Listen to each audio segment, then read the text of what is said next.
Hello friends, ओम श्री गणेशाय नमः। ओम नमः शिवाय।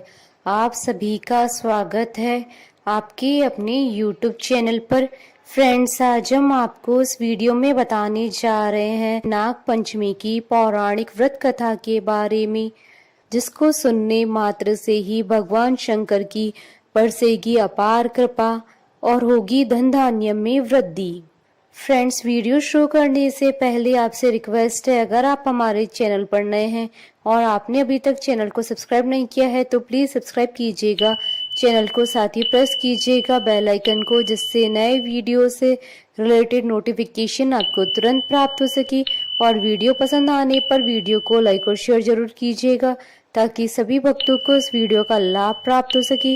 और कमेंट बॉक्स में ओम नमः शिवाय जरूर लिखिएगा। फ्रेंड्स, अब आइए प्रारंभ करें नाग पंचमी की पौराणिक व्रत कथा। धर्म ग्रंथों में नाग पंचमी की दो कथाएं प्रचलित हैं।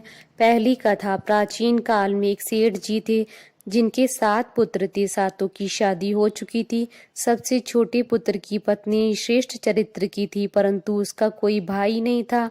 एक दिन सेठ जी की सबसे बड़ी बहू ने घर लीपने के लिए पीली मिट्टी लाने को सभी बहुओं को साथ चलने के लिए कहा, तो सभी दलिया और खुरपी लेकर मिट्टी खोदने चली। तभी वहां एक सांप निकला, जिससे बड़ी बहू खुरपी से मारने की कोशिश करने लगी। यह देखकर छोटी बहू ने उस सांप को मारने से रोक लिया।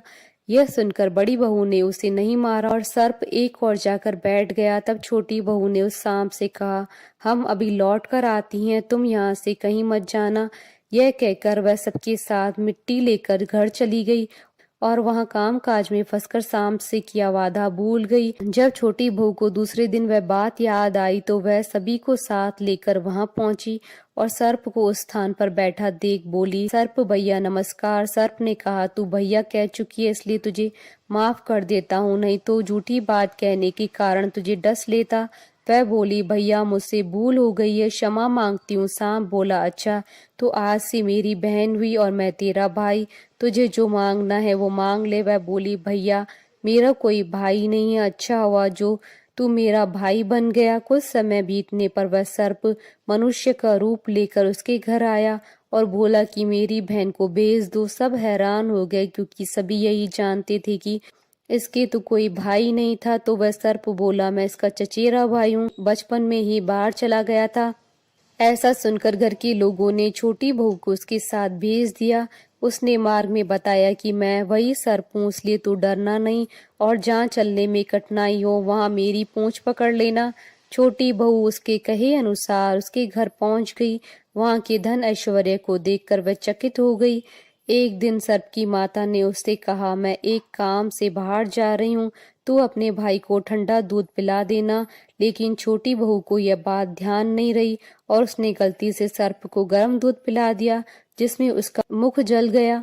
यह देखकर सर्प की माता बहुत क्रोधित हुई, परंतु सर्प के समझाने पर शांत हो गई। तब सर्प ने कहा कि बहन को अब उसके घर भेज देना चाहिए। तब सर्प और उसके पिता ने उसे बहुत सा सोना चांदी जवाहरात वस्त्र आभूषण देकर उसके घर पहुंचा दिया। इतना ढेर सारा धन देखकर बड़े बहू ने ईर्ष्या से कहा, तेरा भाई तो बड़ा धनवान है, तुझे तो उससे और भी धन लाना चाहिए। सर्प ने यह वचन सुना तो सब वस्तुएं सोने की लाकर दे दी। यह देखकर बड़ी बहू ने कहा, इन्हें झाड़ने की झाड़ू भी सोने की होनी चाहिए। तब सर्प ने झाड़ू भी सोने की लाकर रख दी। सर्प ने छोटी बहू को हीरा मणियों का एक अद्भुत हार दिया था।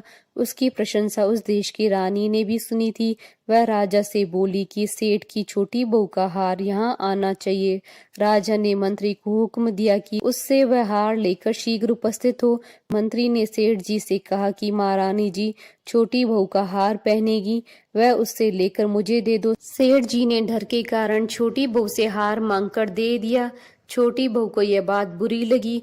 उसने अपने सर्प भाई को याद किया और आने पर प्रार्थना की, भैया रानी ने मेरा हार छीन लिया है, तुम कुछ ऐसा करो कि जब वह हार उसके गले में रहे तब तक के लिए सर्प बन जाए और जब वह मुझे लौटा दे तब हीरो मणियों का बन जाए। सर्प ने ठीक वैसा ही किया। जैसे ही रानी ने हार पहना वैसे ही वह सर्प का बन गया। यह देखकर रानी चीख पड़ी और रोने लगी। यह देख राजा ने सेठ के पास खबर भेजी कि छोटी बहू को तुरंत भेजो। सेठ जी डर गई कि राजा न जाने क्या करेगा। वे स्वयं छोटी बहू को साथ लेकर उपस्थित हुए। राजा ने छोटी बहू से पूछा, तूने क्या जादू किया है, मैं तुझे दंड दूंगा। छोटी बहू बोली, राजन धृष्टता क्षमा कीजिए, यह हार ही ऐसा है कि मेरे गले में हीरो और मणियों का रहता है और दूसरे के गले में सर्प का बन जाता है। यह सुनकर राजा ने वह सर्प बना हार उसे देखकर कहा, अभी पहनकर दिखाओ। छोटी बहू ने जैसे ही पहना वैसे हीरे मणियों का हो गया। यह देखकर राजा को विश्वास हो गया और उसने प्रसन्न होकर उसे ढेर सारी मुद्राएं पुरस्कार में दी। छोटी बहू घर लौट आई। उसके धन को देखकर बड़ी बहू ने ईर्ष्या के कारण उसके पति को सिखाया कि छोटी बहू के पास से कहीं से धन आया है। यह सुनकर उसके पति ने अपनी पत्नी से पूछा कि सही बता, यह धन तुझे कौन देता है। तब उसने सर्प को याद किया। बहन को मुश्किल में फंसता देख उसी समय सर्प वहां प्रकट हुआ और कहने लगा, जो मेरी बहन के आचरण पर संदेह करेगा मैं उसे खा लूंगा। यह सुनकर छोटी बहू का पति प्रसन्न हुआ और उसने सर्प देवता का सत्कार किया। ऐसी मान्यता है कि उसी दिन से नाग पंचमी का त्योहार मनाया जाने लगा और स्त्रियां सर्प को भाई मानकर पूजा करती हैं। दूसरी कथा, किसी राज्य में किसान परिवार रहता था। किसान के 2 पुत्र एक पुत्री थी। एक दिन हल जोतते समय हल से नाग के 3 बच्चे कुचलकर मर गए। नागिन पहले तो विलाप करती रही, फिर उसने अपनी संतान के हत्यारे से बदला लेने का संकल्प किया। रात्रि को अंधकार में नागिन ने किसान, उसकी पत्नी, दोनों लड़कों को डस लिया। अगले दिन प्रातः किसान की पुत्री को डसने के उद्देश्य से नागिन फिर चली तो किसान कन्या ने उसके सामने दूध का भरा कटोरा रख दिया और हाथ जोड़कर क्षमा मांगने लगी। नागिन ने प्रसन्न होकर उसके माता पिता व दोनों भाइयों को पुनः जीवित कर दिया। उस दिन श्रावण शुक्ल पंचमी थी। तब से आज तक नागों के कोप से बचने के लिए इस दिन नागों की पूजा की जाती है। बोलिए भगवान शंकर की जय, नाग देवता की जय।